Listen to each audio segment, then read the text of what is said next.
Assalamualaikum warahmatullahi wabarakatuh. Selamat datang kawan-kawan semuanya di channel Ngobrol Horor. Terima kasih banyak untuk kawan-kawan semua yang sudah hadir kembali di channel ini, masih setia setelah sekian lama menghilang.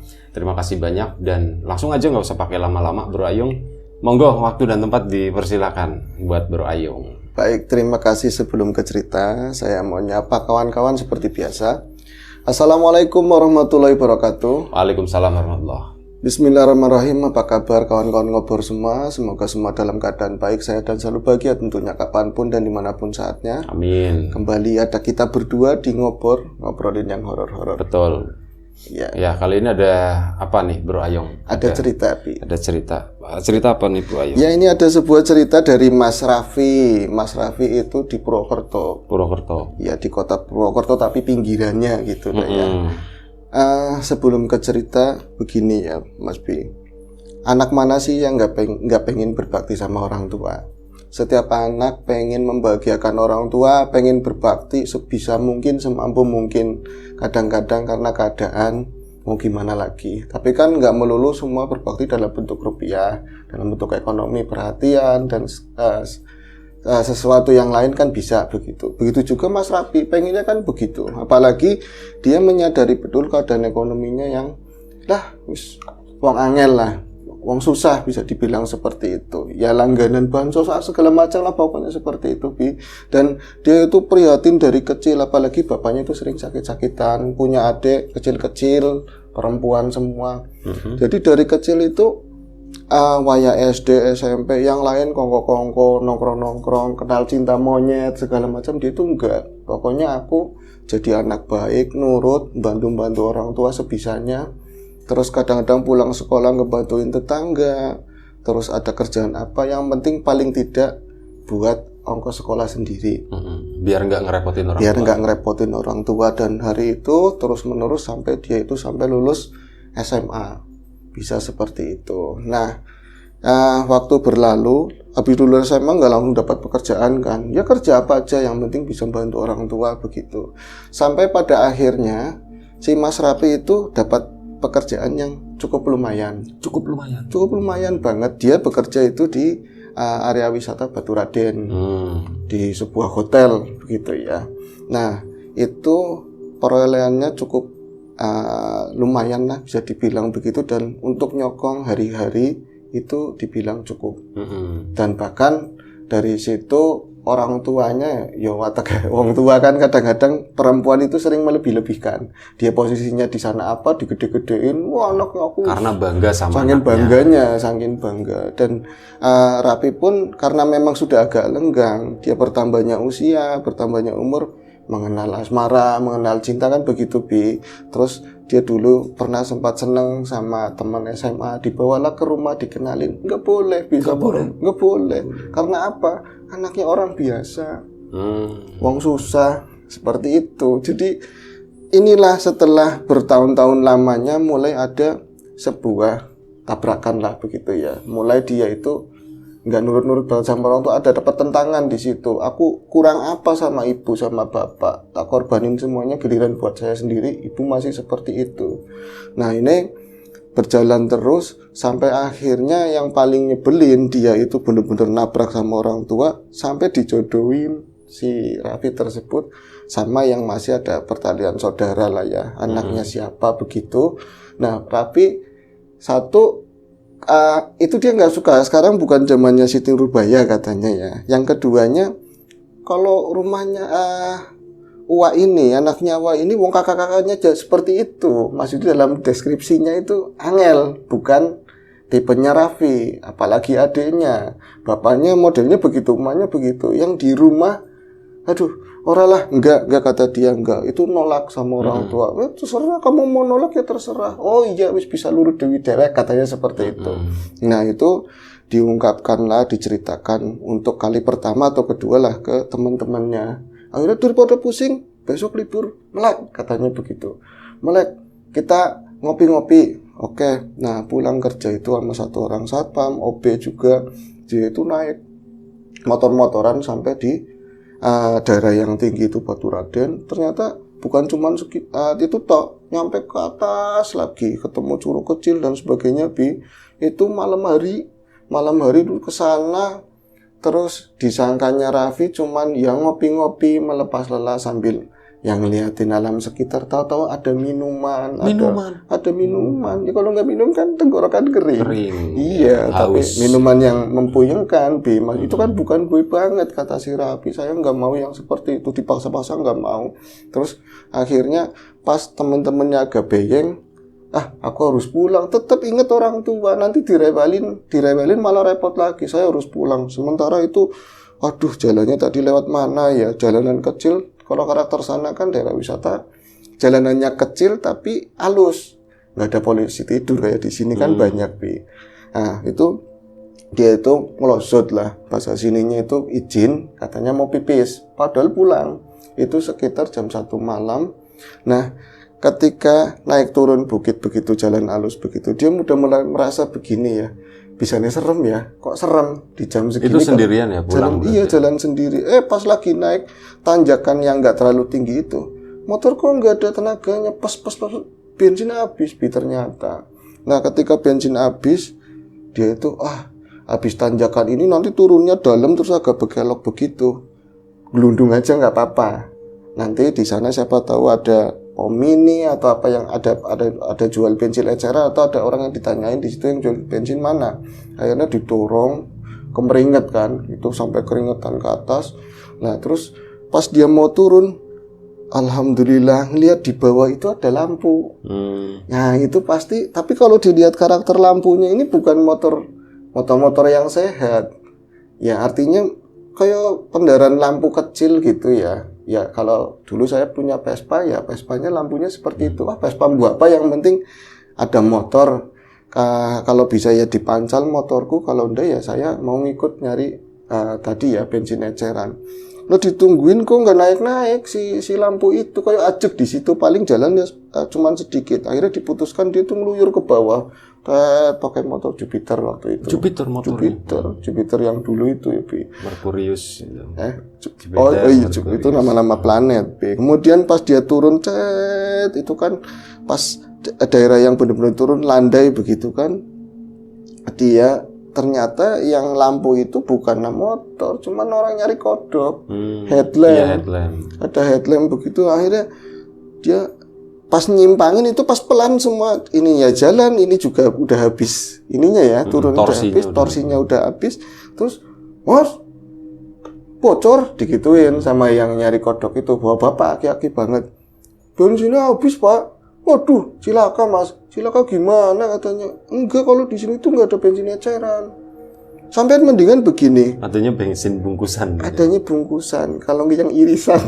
Nah, sampai mendingan itu motor itu kan ada warung itu kan ada kan di situ. Iya ada warung di situ, sampean itu samping warung ada bangku-bangku, motornya taruh di situ, dipalangin bangku. Akhirnya di sini tuh aman, sampean habis itu nyari bensin eceran ya aman di sini. Ya wis Pak, matur nuwun. Ya tapi hati-hati, kalau di situ ada apa-apa ya biasa aja. Itu rada-rada apa sih maksudnya, kalau ada apa-apa itu biasa aja. Nah akhirnya dia itu berjalan ke sana, agak turun bukit begitu ya, mungkin ke daerah kali atau apa. Si Raffinya atau orangnya? Orangnya, Raffinya itu ke warung, bener di situ. Terus warung itu mungkin kalau siang buka, sempat ngintip ke dalam, nggak ada lampu sama sekali kan, berarti nggak ada kehidupan, orangnya pulang begitu kan. Setelah motornya aman, dia mulai beringsut mau jalan kaki. Ya masih keringetan ya capek lah, mau duduk sebentar terus nanti mau naik ke atas sana ke jalan, siapa tahu ada bensin eceran. Dia mulai mendengar, loh kok ada orang gerieng, ada orang nangis, Bi. Ada nangis seperti itulah. Apa ya di dalam? Tadi kan di dalam juga nggak ada apa-apa. Untuk kali kedua dia ngintip lagi ke dalam, ya gelap gulita, nggak ada siapapun. Masa ada orang di dalam? Ternyata pas dia jalan ke depan warung, lewati warung, oh ada jembatan. Ada jembatan itu kali, cuman karakternya kan di bawah gitu ya, jumbleng jauh. Itu di sana kelihatan ada orang di palang-palang jembatannya, panjangnya mungkin nggak terlalu panjang jembatan itu kan, ada mungkin 10 atau orang lah. Itu ada yang lagi nongkrong ringkup, kelihatannya si perempuan. Akhirnya diparani, dideketin, itu nangisnya tambah jelas. pas dianuin pakai korek Oh, dinyalain. yang suara geriang itu bukan di warung. Bukan di warung, Oh, ternyata dari di luar. jembatan. Pas di jembatan, pas diceplek-ceplek korek ini, dia kaget kan. Celananya kan, minim banget Bi.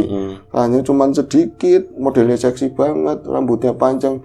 Aduh, ini perempuan. Si Raffi kan sama perempuan nggak terlalu ya kan, bukan orang yang biasa ketemu perempuan. Dia canggung, kikuk, pas nengok. Bencong Bi ternyata Bi. Jadi dia langsung ngomong, "Mas, tolongin aku Mas, aku udah dicampakan." Bahasa sana pakai bahasa, aku udah dicampakan kayak gini, habis manis cepat dibuang gitu ya? Iya, aku wis dinodai, katanya nodoi apa wong lanang begitu kan, kata si Raffi. Oh mbuh, katanya, "Mas tolongin aku Mas," sampai megang-megang tangannya kan, itu kan lebih horor daripada horor aslinya Bi. Takutnya disangka Raffi yang menodai dirinya. Betul. Kan terus bicara seperti itu kan kejadiannya. "Mas, kenapa sendirian di sini? Aku bensinin tank, Mbak." "Iya, panggilnya Mbak dong. Tadi tukang ngobor manggilnya Mas sama saya," katanya begitu. Iya, jerong hati kan emang laki. "Ayo anterin aku yuk, nanti tak kasih tahu yang tukang bensin eceran di mana, tapi di atas." Mau nggak mau, karena memang situasinya emang serem, dingin begitu. Mereka jalan berdua. Itu Raffi agak lupa bahwa ini bakalan mirip kayak orang memang sengaja jalan berdua. Itu lupa Bi, bener-bener jalan. Ada berkerok lewatin jembatan itu naik. Pas di atas, nyampe ke atas itu ada pertigaan nggak ada tukang bensin sama sekali eceran. Malah si bensis tadi ngomong, "Mas, mampir nggone aku yuk, mampir tempatnya saya, ada biung tua, ada mbah saya itu di atas, ada jalan kecil." "Mampir gimana, bensin mana bensin? Aku orang ngerti, aku juga nggak tahu, cuman minta dianterin doang." Kan wah gregetan banget kan si Raffi. Akhirnya pas ditinggalin dia jalan. Nah itu ada kejadian yang aneh banget menurut si Raffi. Dia udah naik lagi ke jalan yang lebih tinggi. Berarti tadi kan motor di bawah, muter jalan lagi, dan ini udah treknya beda, jelas beda. Pas turunan lagi ketemunya motor lagi Bi. Aneh ini, saya kayak digader-gaderin kayak si Raffi. Persis banget. Lah pas cerita sama saya kan, ada tukang itunya enggak? Tukang kodok. Enggak ada Mas, adanya motor itu ada. Akhirnya saya udah saking capeknya, saya merinding, apalagi cuaca gunung kan yang dingin banget begitu. Saya merinding, saya ketakutan di situ. Mulai ada suara orang nangis lagi. Persis banget kayak tangisan si wanita jadi-jadian itu. Cuman ini kayaknya di dalam, bener-bener di dalam gubuk tadi, dalam warung. Saya ngintip sekilas tadi sebelum saya bener-bener ngintip ke dalam, memang ada lampu. Ada lampu nyala, cuman sebentar banget, kemudian gelap lagi dan gak ada suara tangisan apapun. Akhirnya saya itu jalan, daripada nganggur di sini, saya juga makin takut. Lihat-lihat sekeliling, siapa tahu ada motor lewat, saya nanti bisa bonceng, minta tolong. Nah ke jembatan tersebut, ternyata pas di jembatan itu, dia ngeliat sampingnya jembatan. Loh kok ini ada pilar-pilar yang lain, ada pilar-pilar yang lain, berdiri itu 4. Itu karakternya kayak pilar-pilar sangga jembatan juga dari bangunan Belanda dulu loh Bi. Ternyata ada sambungan sedikit diurutin, itu jalan kereta. Dulunya ada jalan kereta di situ, sampingnya jalan ini. Loh, ini ada. Oh, berarti dulu ada kereta di sini. Di situlah dia makin merinding. Nah, tadi itu lihat-lihat nggak ada orang siapapun. Ternyata pas nengok ke kanan, ada perempuan lagi. Tapi bukan yang tadi. Benar-benar ada perempuan dan jelas di gelap kayak gitu. Jelas ini perempuan, ini pasti perempuan. Akhirnya dideketin. Malah ditanyain duluan, "Mas, nyari siapa?" Lah Mas Raffinya kan ngomong, "Tadi perasaan gak ada siapa-siapa Mbak." "Ah, jenengan saja yang gak nengok-nengok. Kamu lagi ngapain?" Karena kelihatannya lebih muda kan, cantik, lebih muda. "Saya nungguin ibu saya. Saya kan kalau misalnya jam segini jualan sayur sama ibu. Kalau barang udah ada yang bawa, terus ibu tadi dompetnya ketinggalan, balik lagi." Masa iya sih ada pertanyaan seperti itu Bi. Terus pas dia ngobrol-ngobrol di situ, nyebutin nama, pokoknya langsung kesem-sem, jatuh cinta. Sing ngarannya Raffi itu langsung kesem-sem lah pokoknya. Nah itu ngomong, "Saya pengennya ini nemenin, tapi gimana ya, saya tahu motor sampean itu nggak ada bensinnya." Itu ada motor lewat, sekali tunjuk ada beneran motor lewat, dan Raffi itu bonceng sama dia si motor tadi, dan sempat ngomong, "Mbak, namanya Ayu." Sorry gimana? Dia kan nunjuk ke atas, "Mas, sampean itu bensinnya habis. Ngerti si perempuan tadi namanya Ayu. Nanti kalau ada motor lewat sampean numpang aja. Nanti kan ada pom bensin. Itu nunjuk ada motor beneran dan diadangin sama dia, nurut. Langsung bonceng si Raffi itu, tapi sempat nanya, "Aku pengen ketemu kamu lagi kapan?" "Besok di sini. Tapi ya jangan terlalu malam," katanya seperti itu. Tapi saking bahagianya dia tuh yang penting jalan, terus akhirnya dapat pom bensin, agak jauh juga. Bukan pom bensin eceran ya. Kemudian diantarin ojek sampai ke motor, sempat nengok-nengok, wah Ayu udah nggak ada begitu kan.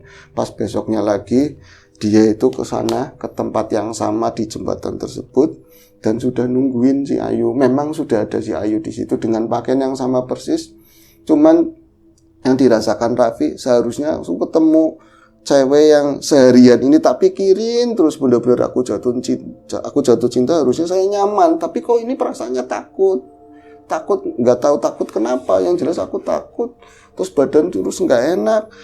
Tapi sambutannya si Ayu baik, malah "Ayo main ke tempat saya," katanya. Main ke tempat saya? Iya, main ke tempat Ayu, bukan ke tempat Mas Siam. Jadi ke tempatnya Ayu. Itu agak naik, ada setapak begitu kan, jalan kecil naik terus turun lagi. Tuh ada pondok di situ juga ada orang tuanya segala macam, udah kenalan. Ya kayak orang main ke tempat cewek tapi belum terlalu malam, jam 9:30-an. Kemudian, "Mas, turun aja yuk ke bawah." Turun ke bawah. Jadi agak turun lagi, di situ banyak pepohonan. Terus ada kali kecil, dia nongkrong di situ, duduk-duduk, itu ngomongin semuanya. Si Raffi curhat masalah hari-harinya, orang tua yang seperti ini. Dia juga katanya, "Saya udah lama di sini, saya juga sering banget dikecewain cowok, tapi kayak Mas itu saya nyaman seperti itu." Tapi yang dirasakan si Raffi, "Aku nyaman gimana? Merinding, ini hawanya merinding." Nah pas lagi dia itu mulai senderan begitu, tahu-tahu ada suara gentak dari belakang. "Weh, lu mau kon maning, kamu lagi," katanya seperti itu. Ternyata tukang kodok yang kemarin itu langsung digebah itu digituin. Itu langsung Raffi agak emosi, tapi kagetnya dia itu pas diginiin sama tukang kodok, nggak kena sih, mungkin di ilmu lah seperti itu bayangannya Raffi di ilmu. Terus dia itu bukannya naik ke atas atau jatuh, langsung layang, langsung begitu, kayak semacam terbang, bus pindah ke seberang. Dan itu kalinya gede, bukan kayak tadi kali kecil. Ternyata kalinya gede di pohonan. Nggak jelas Mas Ayu, yang kelihatan merambut panjang banget ke bawah. Terus kakinya nggak kelihatan sama sekali, yang jelas kayak pohon nangka nemplok dibrongsongin seperti itu. Tapi ngikik, nanti pelan-pelan lagi, terus ngikik lagi. Pak, itu apa Pak? Kuntilanak. Sampean suruh hati-hati, itu kuntilanak katanya, itu biasa di sini. Nah terus coba liatin, "Hei, pindah," digituin, pindah lagi. Itu bukannya ke tempatnya Raffi sama si bapak-bapak itu, ternyata di pilar. Di pilar itu, dan tadi itu pandangannya Raffi yang nggak ada pilar, jauh gitu kan. Di situ ya kebun. Ternyata pas dia nengok, lah berarti saya di bawahnya jembatan, posisi di bawah jembatan. Dan si perempuan itu di pilar nangkring, duduk kayak wong nyantai begitu loh, rambutnya panjang banget. Sampai Raffi ke bawah emosi tapi takut. Asem kamu ngerjain. Mas, sudah berapa orang di sini tuh digituin Mas. Dan di sini itu udah lumrah. Dulu pas lagi jembatan kereta itu masih ada, itu meninggalnya saat itu katanya. Saya juga katanya, tapi kalau saya tukang kodok wira-wiri kemana aja ketemu sama itu udah biasa. Kadang-kadang sosok cantik, rambutnya bajunya kan itu ya rok yang terusan segini katanya, terus totol polkadot mungkin ya. Iya bener, tadi aja pakainya begitu. Iya, soalnya saya tadi lihatnya juga begitu. Kemarin saya lihat, tapi kalau dia di jembatan saya nggak negor, nggak apa. Paling dia ketawa sedikit, terus saya bilang, terlayang kemana gitu, bawah turunnya bagus banget, kayak layangan jatuh katanya, nanti ke pohon. Orang sini udah tahu semua. Nah itu akhirnya Raffi, "Pak, tapi saya lemes banget kayak gini Pak." Yuk ditandu, dipedang ke atas, karena naiknya kan batu-batu susah Pas udah ke atas, Mas nyendengan pulang aja, ada bensinnya kan? Ada Pak. Jangan kemari-mari lagi, jangan penasaran. Soalnya sosok kayak gitu kadang-kadang masih penasaran, datengin sampean, ditakut-takutin, di mimpi, di apa. Sampean lagi Pak, orang saya udah ketakutan. Pas pulang diceritain sama orang tuanya, "Mak, saya dari kemarin begini, saya minta maaf. tadi saya digangguin sama setan, mesti karena sampean gak restu. Nah, ketika dia hari libur, itu kan tiba jatuhnya setelah ketemu sama si sosok tadi, meriang, Bi. Umum itulah, meriang, nggak nyambet gawe, nggak kerja, terus ditengokin lah sama si cewek yang dijodohin. Itu anak santri ternyata. Dan dia baru ngeliat. Dia sebelumnya ngeliatnya cuma kakaknya, keluarganya. Yang enggak banget lah dari penampilan, dari modelnya. Dan pas dia itu rame-rame, kalau ada orang sana, kalau ada orang sakit kan kayak orang kondangan, nengokin, kadang-kadang dicatat 20.000, ya kadang-kadang. Oh, di situ begitu. Iya, ada yang seperti itu, ada buku hijaunya begitu.